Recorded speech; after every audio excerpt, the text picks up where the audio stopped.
Okay, well, hello everyone. Thank you for having me here today. I'm Candi and this is Intelligently Wed. So Intelligently Wed is Tinder for wedding planning. So we match wedding vendors with their ideal clients through our app. So I'm going to give you a little bit of background on the wedding industry. So first I want to talk about how couples plan, and then I'll talk about kind of the problems.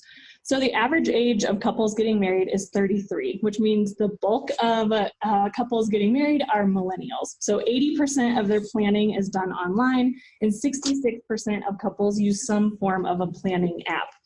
One of the biggest challenges that they face is finding wedding vendors, and on average, they're booking 14 different vendors for their wedding day.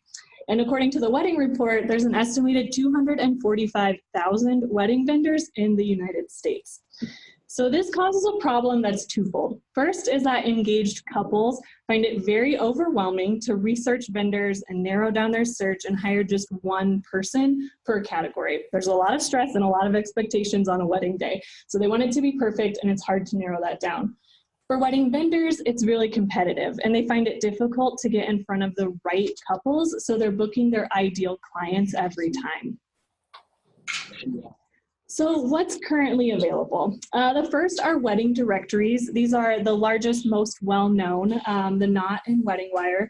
The Knot was actually founded in 1997, and Wedding Wire was founded in 2006. So essentially the way that couples find their wedding vendors, the way that we've been wedding planning hasn't changed for decades. The other problem is that vendors are paying for their ranked position on the results page. So sometimes they're paying to be one of the top, 3 or 4 vendors. Sometimes they're paying to be on the first page. Sometimes they're paying just to be on the second or third page behind hundreds of other vendors. So really it just comes down to whoever has the largest marketing budget. And for a small business owner, that's not helpful. The other problem is that it's really time consuming for couples. So they're seeing this generic results page. They have to click into each business to read about them, click again to see photos, click again to read reviews, click again to find their pricing. So unless they're actually taking really detailed notes, probably they see like a handful of vendors and they all start to blur together. So it's just not really that efficient of a use of their time. There's also Google searches. Nobody's complaining about Google. Google's great, but it's not giving them the results that are tailored to their budget or their style. It is important to note, though, that Google does help couples find vendors that are close to them. And last year alone, according to the Wedding Wire report, the term near me was up 600% in wedding-related searches. So couples are looking for individuals. The problem is that vendors have to be a master of SEO to actually show up in those search results. Most wedding vendors are creatives, which means their background is not in business or marketing or web design, so they really struggle with SEO and actually getting their website visible for anyone just using Google. There are also a lot of planning tools, and Pinterest tends to be one of the largest kind of in this category. Pinterest is great because it's so visually focused. 30% of couples have a Pinterest board before they're engaged, and then that number increases to 64% once they're actually wedding planning. So essentially they can use Pinterest to come up with what they want their wedding to look like, but Pinterest functions like Google, so it's just a search engine, and it's pulling images based on keywords. And so if somebody's searching for greenery inspiration for their wedding, they're going to see images from all over the world, and they're not finding local vendors that way. Finally, there are wedding planners, and I don't mind this. I've been a wedding planner for the last 4 years. But again, according to the Wedding Wire report, only 27% of couples actually budget for a wedding planner. And when they do, the most popular package they book is coordination. So for coordination, they've already hired everyone, and then we just come in and execute the wedding day. When they do hire a planner, they are getting those custom vendor recommendations, which is usually what they're looking for. They want that confidence that they're hiring the right person. But planners have ultimately a pretty small list of preferred vendors that they like to work with over and over again. So they're still leaving out a huge part of the market in their city. So the solution is an app that allows couples to view images from vendors' portfolios side by side. They can swipe right or left based on if they like it or dislike it, and then get matched to their ideal wedding vendors based on those style preferences. So essentially, we're kind of flipping the script on the way that couples search for vendors. So instead of seeing a results page first and then having to dig into each vendor, we're giving them a really visual experience and a fun way for them to see what styles they like for their wedding, and then we're giving them the results. So this is just an example of what the app will look like. Couples will have the option to choose their vendor category that they're looking for. So in this instance, we're looking at florists. They'll see an image, they can swipe right or left, and then after they've done that enough times, they'll get a results page. On the results page, we're going to give them a ranking saying that this vendor is the best fit for you based on those style preferences. So essentially, we're doing what a wedding planner does and giving them that confidence that they're choosing the right person, only through an app. And then from there, they can also look into those vendors more in depth, read about them, see the images that they favorited that were their own, and then ultimately message the vendor so they can start that booking process. So instead of researching hundreds of vendors, they can streamline the whole process and really just deep dive into the vendors that are the best fit for them. So a little bit about the market.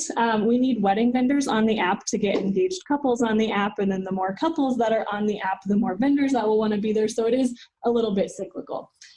My goal would be to start in the greater Pacific Northwest area. I founded my business in Seattle in 2015 and just recently moved to the Reno area in November. So most of my contacts and network are in Seattle.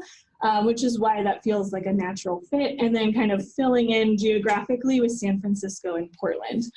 I like these 4 cities because they offer a variety in size and style of weddings, and you can see there the number of vendors that are in each of those areas, which is pulled from the wedding report. On the app at launch, we would have 10 vendor categories. These are the 10 categories that are the most popular for couples. These are the ones that they almost always book for every wedding, and they're also all very visual components of the wedding day. So at the time of launch, if we could have 10 vendors in each category and 10 categories, that would be about 100 vendors per city, which is roughly 3 to 5% of the market. So our business model would be for vendors to pay to be on the app, but we would also kind of flip the script on that. So unlike the other directories where it is all about whoever has the largest marketing budget, we would reward small business owners by being more invested in our app. So they could start with a free trial, start with a minimum of 10 photos or so, and then the more photos that they upload and put on the app, the lower their monthly cost would be.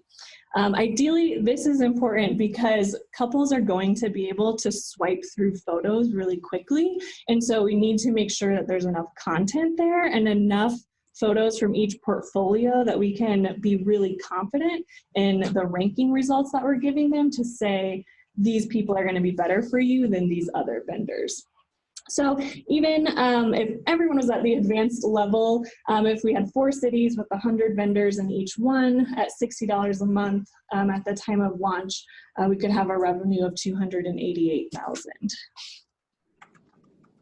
So a little bit more about me. I'm the founder and owner of Block Weddings and Events. I started that in 2015. I've also previously owned Yeti Yard Games, which was a yard game rental company that I co-owned with my husband in Seattle.